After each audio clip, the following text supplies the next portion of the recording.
লাইলাতুল কদর, নিশ্চয় আমি কোরআন কদরের রাতে অবতীর্ণ করেছি। ওমা আদরাকা মা লাইলাতুল কদর, মুহাম্মদ সাল্লাল্লাহু আলাইহি সাল্লাম, আপনি কি বলতে পারেন লাইলাতুল কদর কি, কদরের রাত কি? লাইলাতুল কদরে খায়রুম মিন আলফি শাহর, কদরের রাত 1000 মাসের চেয়ে উত্তম। 1000 মাস ইবাদত করে মানুষ যে ফল ভোগ করবে, কদরের রাতে ইবাদত করলে মানুষ সে ফল ভোগ করবে, এ কথা আল্লাহ তাআলা বলেন। তিনি বলেন, তানাজ্জালুল মালায়েকাতু ফিহা বিইজনি রাব্বিহিম মিন কুল্লি আমর, সে রাতে জিবরাইল আলাইহিস সালাম এবং অসংখ্য ফেরেশতা আল্লাহর আদেশে, তাদের প্রতিপালকের আদেশে প্রতিটি বিষয়ের ফায়সালা নিয়ে অবতীর্ণ হন। সে রাতে, কদরের রাতে জিবরাইল আলাইহিস সালাম এবং আরো অসংখ্য ফেরেশতা আল্লাহর অনুমতিতে, তাদের প্রতিপালকের অনুমতিতে প্রত্যেকটা বিষয়ের চূড়ান্ত ফায়সালা নিয়ে অবতীর্ণ হন। সালামুন হিয়া, রাতটি স্বচ্ছ, পরিষ্কার, মর্যাদাপূর্ণ, শান্তিপূর্ণ থাকে ফজর পর্যন্ত। সালামুন হিয়া হাত্তা মাতলাইল ফজর, ফজর পর্যন্ত রাতটি নিঝুম, শান্তিপূর্ণ থাকে, এ কথা আল্লাহ তাআলা বলেন। আয়েশা রাদিয়াল্লাহু তাআলা আনহা বলেন, রাসূল সাল্লাল্লাহু আলাইহি ওয়াসাল্লাম বলেছেন, তাহাররাউ লাইলাতুল কদরে ফিল বিতরে মিনাল আশরিল আওয়াখিরে মিন রমাদানা, পৃথিবীর মানুষ তোমরা লাইলাতুল কদর রমজানের শেষ দশকে বিজোড় রাতে অন্বেষণ করো। পৃথিবীর মানুষ তোমরা লাইলাতুল কদর রমজানের শেষ দশকে বিজোড় রাতে খুঁজো। বুখারী মুসলিম।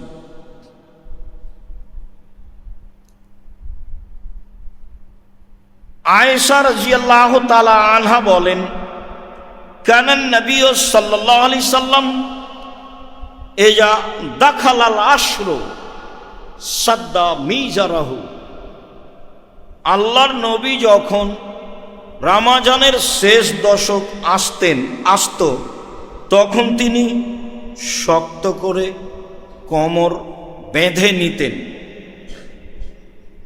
ও আহিয়া লাইলাহু, সারা রাত জেগে ইবাদত করতেন।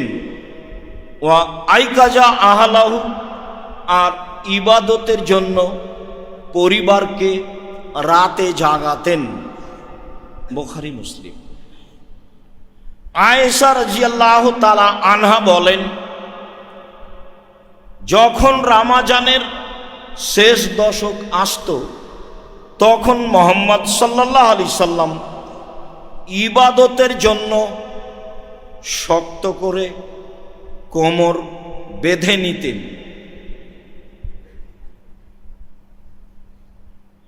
সারা রাত ইবাদত করতেন, পরিবারকে ইবাদতের জন্য জাগাতেন।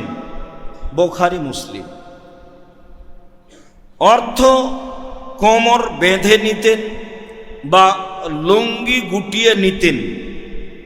যখন কোনো মানুষ শক্ত কোনো কাজ করতে যায়, আমরা চাঁপাইনবাবগঞ্জের মানুষ হিসেবে যা বুঝি, তাতে কোনো শক্ত কাজ করতে গেলে সাধারণত গ্রামের মানুষেরা কোমরে গামছাটা খুব শক্ত করে বাঁধে বা এরকম কিছু বাঁধে।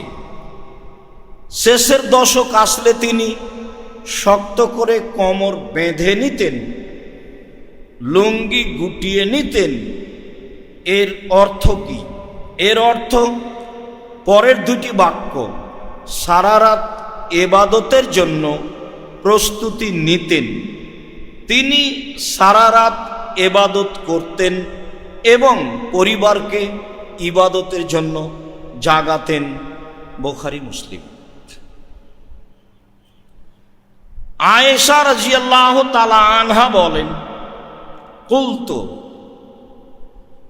আমি বললাম, ইয়া রাসূলুল্লাহ, ইন আলিমতু আইয়ু লাইলাতিন লাইলাতুল কদরে মা আকুলু ফিহা।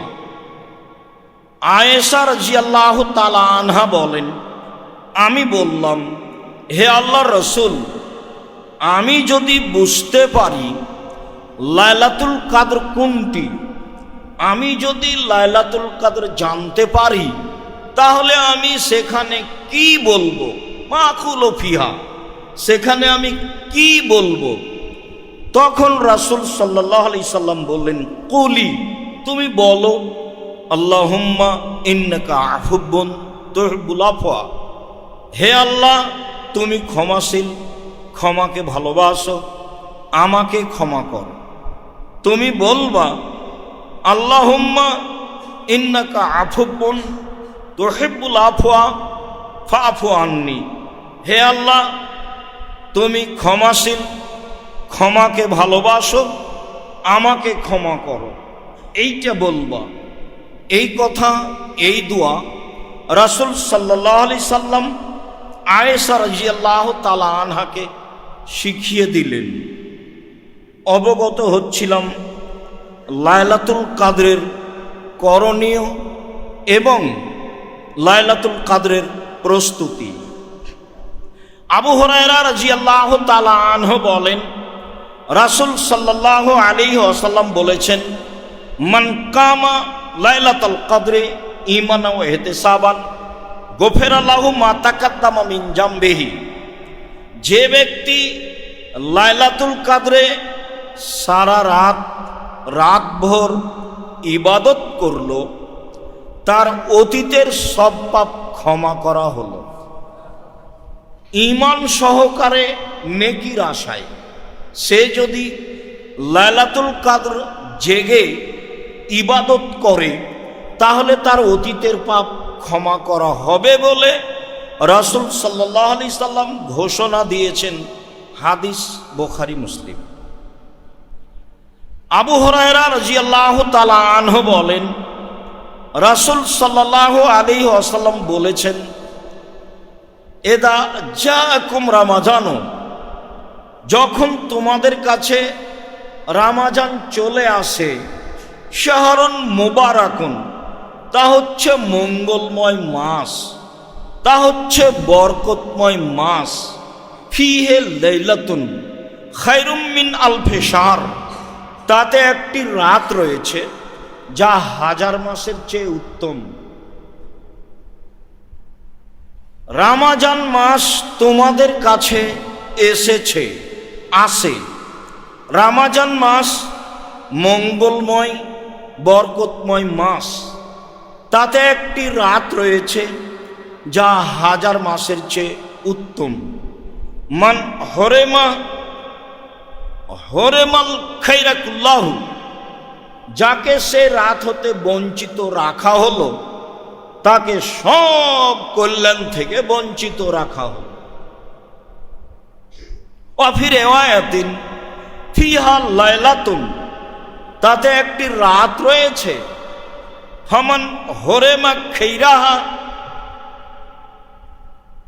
ফা হরেমা কুল্লা খাইরা, সেই রাত থেকে যাকে বঞ্চিত করা হলো, তাকে সব কল্যাণ থেকে বঞ্চিত করা হলো।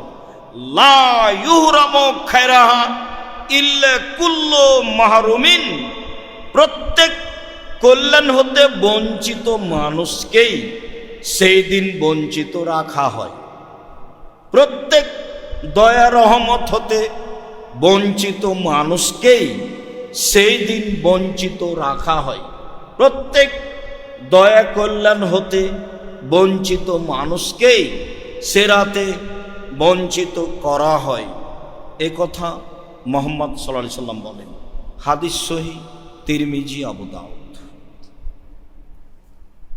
সম্মানিত দিনী ভাই বোন, লাইলাতুল কাদর, লাইলাতুল কাদর একটি অতীব গুরুত্বপূর্ণ মাস, যা আমাদের জন্য ভেবে কিছু আমল করা উচিত। আল্লাহ আমাদের তৌফিক দান করুক আমলের। আল্লাহুম্মা আমিন। আল্লাহুম্মা সাল্লি আলাইহি।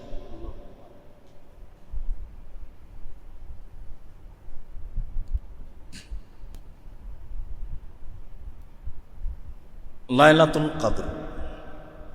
আব্দুল্লাহ ইবনে আব্বাস রাদিয়াল্লাহু তাআলা আনহু বলেন, রাসূল সাল্লাল্লাহু আলাইহি সাল্লাম বলেছেন লাইলাতুল কদর সম্পর্কে, লাইলাতুন সামাহাতুন, লাইলাতুন সামাহাতুন বালজা লা বারিদাতুন ওয়ালা হাররা।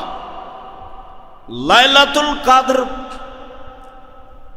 এমন একটি রাত যা হয় স্বচ্ছ, পরিষ্কার, মর্যাদাপূর্ণ, শান্তিপূর্ণ, নিঝুম। লাইলাতুল কদর তা হয় স্বচ্ছ, পরিষ্কার, শান্তিপূর্ণ, নিঝুম। রাতটি শীত ও গরম থেকে মুক্ত হয়। রাতটি শীত ও গরম থেকে মুক্ত হয়। সে রাত শেষ হলে সূর্যের কিরণ দুর্বল ও লাল বর্ণের হয়। সে রাত শেষ হলে সূর্যের কিরণ দুর্বল ও লাল বর্ণের হয়। সে রাতে সূর্য সকাল করে, তখন তার কিরণ থাকে দুর্বল ও লাল বর্ণের। এ কথা মুহাম্মদ সাল্লাল্লাহু আলাইহি সাল্লাম পরিচয়ে বলেন। জাবের রাদিয়াল্লাহু তাআলা আনহু বলেন, রাসূল সাল্লাল্লাহু আলাইহি ওয়াসাল্লাম বলেন, ইন্নী রাআইতু লাইলাতুল কদরে, আমি মুহাম্মদ সাল্লাল্লাহু আলাইহি সাল্লাম নিজে লাইলাতুল কদর দেখেছি।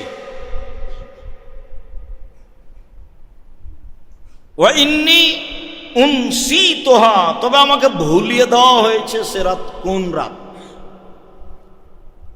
ওয়া ইন্না ফিল আশরিল আওয়াখির ফি লায়ালিহা, অবশ্যই হবে তা রমজানের শেষ দশকের রাতে। অবশ্যই তা রমজানের শেষ দশকে রাতে হবে। অবশ্যই তা রমজানের শেষ দশকের রাতে হবে। লাইলাতুন তালকাতুন বালজা লা বারিদাতুন ওয়ালা হাররা, রাত হবে স্বচ্ছ, পরিষ্কার, মর্যাদাপূর্ণ, শান্তিপূর্ণ, নিঝুম। রাত হবে শীত ও গরম থেকে মুক্ত। রাত হবে শীত ও গরম থেকে মুক্ত। তিনি বলেন, কান্না ফিহা কামারান, তা রাত এত উজ্জ্বল হবে মনে হবে যেন চন্দ্র হাসছে। রাত এত উজ্জ্বল হবে মনে হবে যেন চন্দ্র হাসছে। লা ইয়াখরুজু শায়তানুহা হাত্তা ইয়াদিয়াল ফাজর, সে রাতে সকাল পর্যন্ত শয়তান প্রকাশ হবে না। সে রাতে সকাল পর্যন্ত শয়তান প্রকাশ হবে না। অন্য এক বর্ণনায় এসেছে আমারাতোহা, সে রাতের পরিচয়। তাতলো শামস, সে রাতে সূর্য উঠবে। সাবিহাতায় ইয়াউমিহা বাইদা,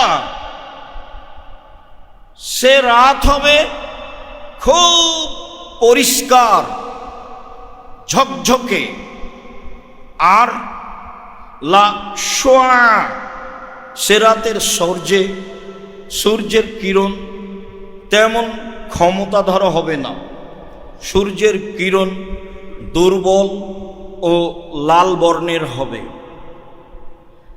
আবু সাঈদ খুদরি রাদিয়াল্লাহু তাআলা আনহু বলেন, রাসূল সাল্লাল্লাহু আলাইহি সাল্লাম বলেছেন, ইন্নী উরিতু লাইলাতুল কদরে, ইন্নী উরিতু লাইলাতুল কদরে, আমাকে লাইলাতুল কদর দেখানো হয়েছে। আগের বর্ণনায় তিনি বললেন আমি দেখেছি, আর এখানে বলছেন আমাকে দেখানো হয়েছে। তাতে তিনি বলছেন ওয়াইন্নাহা ওয়া নুসিতুহা, আমি ভুলে গেছি, আমাকে ভুলিয়ে দেওয়া হয়েছে। ওয়াইন্নাহা ফিল আসরিল আওয়াখিরে ফি বিত্রিন, তবে অবশ্যই তা রমজানের শেষ দশকে বিজোড় রাতে হবে। তবে অবশ্যই তা রমজানের শেষ দশকে বিজোড় রাতে হবে। তিনি আরো বলেন, ওয়াইন্নি রাআইতু কান্নি আসজুদু ফি তিনি নওমাইন, আর সেরাতে আমি যেন নিজেকে দেখছি যে আমি কাদা পানির ওপরে সিজদা করছি। মুহাম্মদ সাল্লাল্লাহু আলাইহি ওয়াসাল্লাম বলছেন, সেরাতে আমি আমাকে দেখছি আমি যেন কাদা পানির ওপরে সিজদা করছি। বর্ণনাকারী আবু সাঈদ খুদরি রাদিয়াল্লাহু তাআলা আনহু বলেন, ওয়াকানা সাকফুল বাইতে জারিদান নাখলে, সেই দিন মসজিদে নববীর ছাদ ছিল খেজুর গাছের ডাল। সেই দিন মসজিদে নববীর ছাদ ছিল খেজুর গাছের ডাল, মানে যা বৃষ্টি হয় তা বাহিরের চেয়ে ভিতরে বেশি পড়ে। মানে ঘটনা আসমানিদের দেখতে যদি চাও, মানে বৃষ্টি হলে গড়ে ঘরের ভিতরেই পড়ে। তো সেই দিন মসজিদে নববীর ছাদ ছিল খেজুর গাছের ডাল। মা নারা ফিস সামায়ে শায়া, সেদিন আমরা আকাশে কোনো মেঘ দেখিনি, রাত ছিল স্বচ্ছ। ফাজাত কাজাতুন, হঠাৎ একটা মেঘ আসলো। ফামুতিরনা, বেশ ভালোই বৃষ্টি হলো। হঠাৎ একটা মেঘ আসলো, খুব স্বচ্ছ ছিল রাত। একটা মেঘ আসলো, ভালোই বৃষ্টি হলো। ফাসাল্লা বিনা রাসূলুল্লাহ সাল্লাল্লাহু আলাইহি ওয়াসাল্লাম, সেই দিন আল্লাহর নবী আমাদেরকে নিয়ে সালাত আদায় করলেন। ফারাইতু আসার আল মাই ওয়া তিনে আলা ওয়াজহিহি, আমি সেদিন রাসূলের কপালে কাদামাটির চিহ্ন দেখেছি। আমি সেদিন রাসূল সাল্লাল্লাহু আলাইহি ওয়াসাল্লামের কপালে কাদামাটির চিহ্ন দেখেছি। ফি সুবহে ইহদা ওয়া ইশরিন, তা ছিল 21 রাতের সকালে, তা ছিল 21শে রমজানের সকালে, তা ছিল 21শে রমজানের সকালে। আজকে আমরা রাতটি বারবার ভাবছিলাম, কিন্তু সকাল তা মনে হয়নি। 6:30 7টায় যখন দেখলাম, তখন সূর্য দেখা যায় না। আল্লাহই ভালো জানেন, হয় এ কথাই ঠিক। আমরা নেকির আশায় রাত জাগব, ইবাদত করব, এটা আমাদের কর্তব্য। আমাদের কর্তব্য করে যাই, আর বলতে চেষ্টা করি অন্য অন্য দোয়া সহ আয়েশা রাদিয়াল্লাহু তাআলা আনহার বলা দোয়া। বলছিলাম লাইলাতুল কদর। লাইলাতুল কদর একটি গুরুত্বপূর্ণ রাত, যার চিহ্ন রাসূল সাল্লাল্লাহু আলাইহি ওয়াসাল্লাম বলেছেন, যার প্রস্তুতি নিতে রাসূল সাল্লাল্লাহু আলাইহি ওয়াসাল্লাম বলেছেন, নিজেও প্রস্তুতি নিয়েছেন। আজকের খুতবার শেষের অংশ। আব্দুল্লাহ ইবনে ওমর রাদিয়াল্লাহু তাআলা আনহু বলেন, ফারাজা রাসূলুল্লাহ সাল্লাল্লাহু আলাইহি সাল্লাম যাকাতাল ফিতরে সান মিন তামরিন আও সান মিন শাইরিন। আল্লাহর নবী যাকাতুল ফিতর ফরজ করেছেন এক সা খেজুর অথবা এক সা জব আলাল আবদে অল হুররে, দাস দাসী ও স্বাধীন মানুষের উপরে,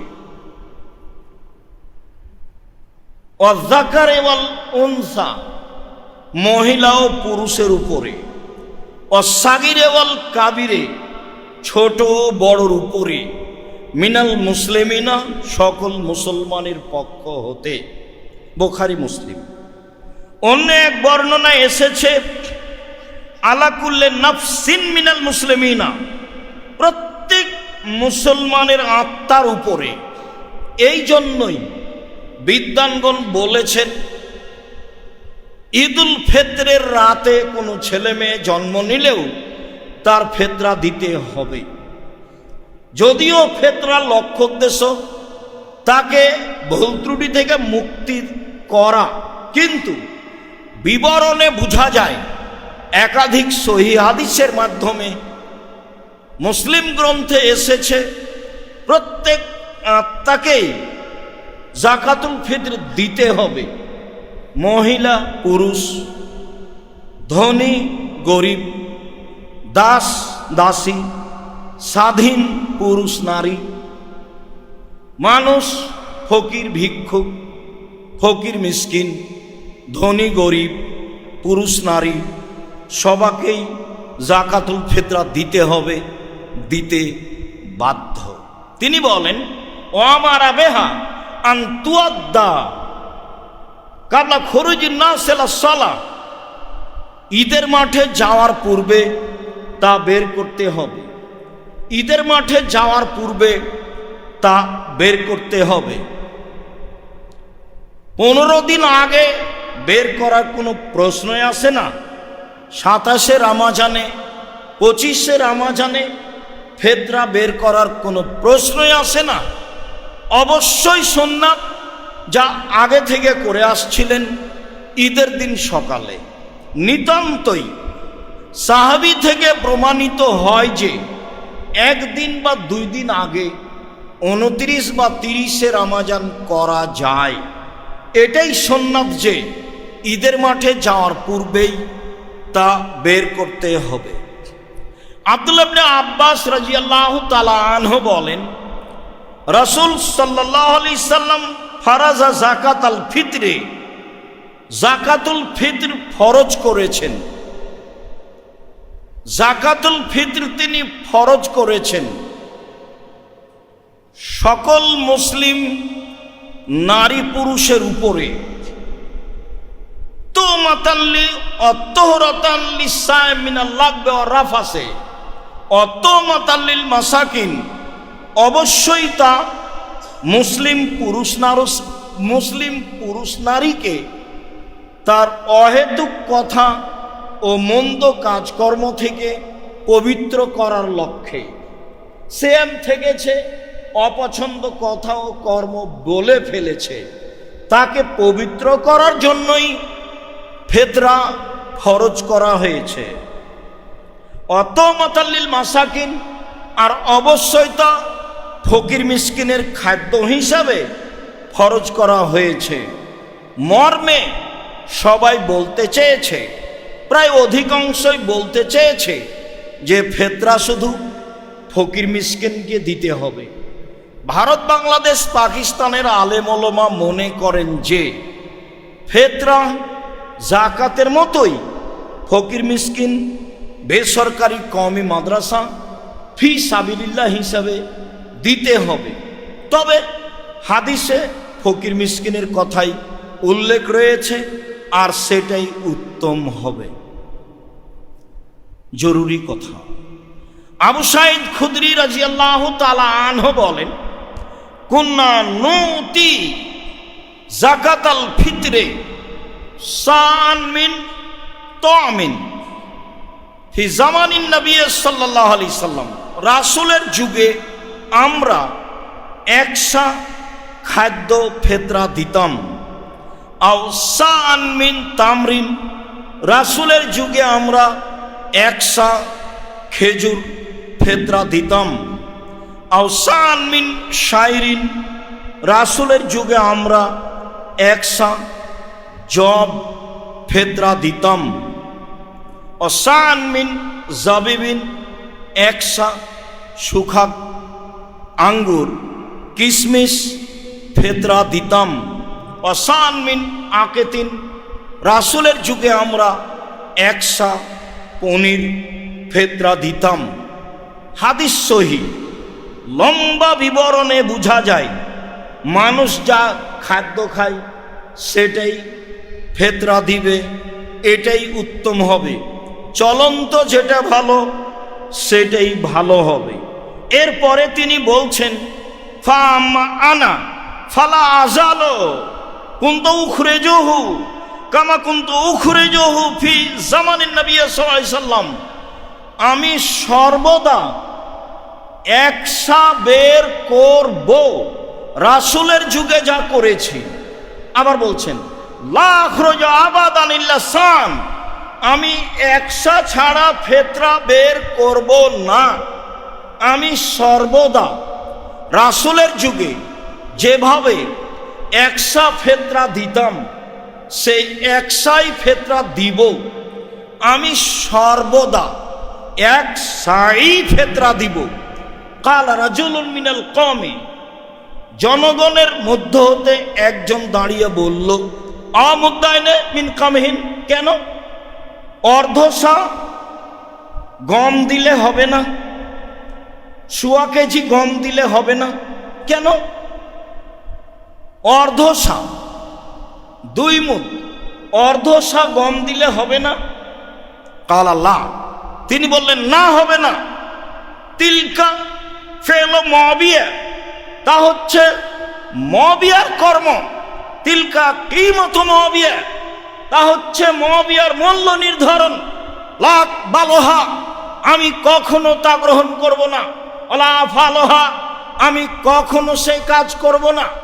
এটা মুআবিয়ার মূল্য নির্ধারণ। মুআবিয়ার মূল্য নির্ধারণ আমি কখনো গ্রহণ করব না, কখনো নয়, কোশ্চিন কালেও নয়। ঘটনা কি? আবু সাঈদ খুদরি রাদিয়াল্লাহু তাআলা আনহু বলেন কাদেবা মুআবিয়া মিনাশ শাম, একদা মুআবিয়া রাদিয়াল্লাহু তাআলা আনহু সিরিয়া থেকে আসলেন হাজ্জানা মুতামিরান, হজের উদ্দেশ্যে অথবা উমরার উদ্দেশ্যে। ফা কাল্লামান নাসা আলাল মিম্বারে, সেই দিন তিনি জুমার খুতবায় জনগণের সামনে বক্তব্য দিলেন। ফাকানা ফিমা কাল্লামা বিহিন নাসা, সেদিন বক্তব্যে তিনি বলেছিলেন মুআবিয়া রাদিয়াল্লাহু তাআলা আনহু সিরিয়া থেকে হজ বা উমরার উদ্দেশ্যে এসে মদিনার মসজিদে বক্তব্য দিলেন। বক্তব্যে তিনি জনগণের সামনে বললেন ইন্নী আরা মুদ্দাইনে মিন কামহিন মিন সামারাই শাম, আমি মনে করি সিরিয়ার অর্ধসা গম তা দিল সান মিন তামরিন, মদিনার একসা খেজুরের সমতুল্য। আমি মনে করি সিরিয়ার অর্ধসা গম মদিনার একসা খেজুরের সমতুল্য।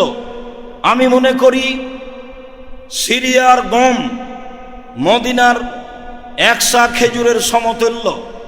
ফা খাজান নাসু বিযালিকা, মানুষ এটা মেনে নিল।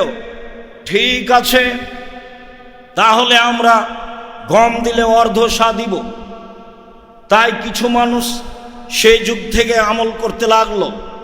তখন আবু সাঈদ খুদরি রাদিয়াল্লাহু তাআলা আনহু বললেন কুনতু আখরুজুহু কামা কুনতু আখরুজুহু ফি জামানি নবী সাল্লাল্লাহু আলাইহি সাল্লাম, আমি রাসূলের যুগে যা করতাম তাই করব। লা আযালু, আমি অবশ্যই সর্বদা এক সাই ফেতরা বের করব, তার চেয়ে কম নয়। আমি মবিয়ার মূল্য হিসাব করব না। সম্মানিত দিনী ভাই, মূল্য হিসাব করে মানুষ সায়ের পরিবর্তে, শস্যের পরিবর্তে টাকা দিচ্ছে। হাদিসে বোঝা যাচ্ছে রাসূল সাল্লাল্লাহু আলাইহি সাল্লামের যুগে শস্য ফেতরা দেওয়া হতো 1 সা 2.5 কেজি শস্য দেওয়া হতো, খাদ্য দেওয়া হতো। অনেক খাদ্যের নাম উল্লেখ হয়েছে, তাতে স্পষ্ট শস্য খাদ্যই প্রমাণ হয়। ধান দেওয়া যায়, তবে তা উত্তম হবে না। গম চাউল সবচেয়ে উত্তম হবে, অন্য খাদ্য দিতে পারেন। মক্কা ও মদিনা হেজাজের সার পরিমাণ হলো 2.5 কেজি। 1 সা সমান 2.5 কেজি। ইরাকের সা সমান হলো 3.5 কেজি। 3.5 কেজির অর্ধেক হলো 2.25 কেজি। 3.5 অর্ধেক হচ্ছে জি 2.25 কেজি। 2.25 কেজির মূল্য হিসাব করে যা হয়, ভারত বাংলাদেশ পাকিস্তানের 95% জন মানুষ সেই হিসাবে ফেতরা দিয়ে থাকে, যা আপনারা দেখতে পান। একে তো মুআবিয়া রাদিয়াল্লাহু তাআলা আনহুর হিসাব, আরেকবার ইরাকের হিসাব। সেই কালে আবু সাঈদ খুদরি রাদিয়াল্লাহু তাআলা আনহু মুআবিয়া রাদিয়াল্লাহু তাআলা আনহুর এই মূল্য হিসাবের চূড়ান্ত বিরোধিতা করেছেন এবং শক্ত পদক্ষেপে বলেছেন, কখনো আমি মুআবিয়ার সিদ্ধান্ত গ্রহণ করব না। আমি মূল্য হিসাব করে ফেতরা দিব না, আমি মূল্য হিসাব করে টাকা দিব না। মর্মে আমরা বলে আসছি, বলছি, কিয়ামত পর্যন্ত মূল্য হিসাবে ফেতরা আদায় করলে ফেতরা আদায় হবে না, শস্যই ফেতরা দিতে হবে। এ কথাই ঠিক। সারা দুনিয়ার মানুষ যদি মূল্য হিসাবে 3.5 কেজির অর্ধেককে মূল্য হিসাব করে ফেতরা দেয়, সারা দুনিয়ার মানুষই রাসূল সাল্লাল্লাহু আলাইহি সাল্লামের সুন্নাতকে উপেক্ষা করে চলবে। যারা অর্ধসা হিসাব করে মূল্য বের করে, তাদের এই মন্তব্য কর্ম শরীয়তকে না মানার শামিল। রাসূল সাল্লাল্লাহু আলাইহি সাল্লাম এই কাজ করেননি। সাহাবী আবু সাঈদ খুদরি রাদিয়াল্লাহু তাআলা আনহু, বিশিষ্ট সাহাবী, এই চিন্তা মতবাদের তীব্র বিরোধিতা করেছেন।